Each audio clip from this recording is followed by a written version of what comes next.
Imana ishobora vyose. Nzoba fise, nzaba fite. Uzoba ufise, uzaba ufite. Azoba afise, azaba afite. Tuzoba dufise, tuzaba dufite. Muzoba mufise, muzaba mufite.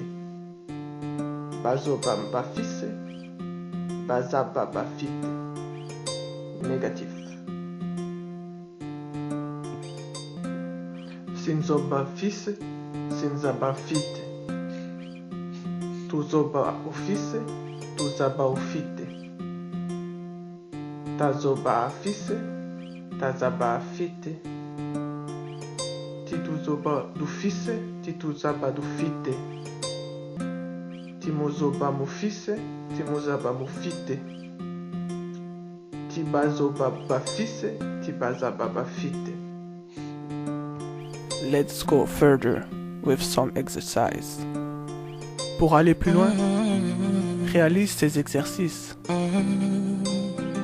Busara na upole na hekima nilorithi kutoka kwa mama yangu. Imani ishobora vyose.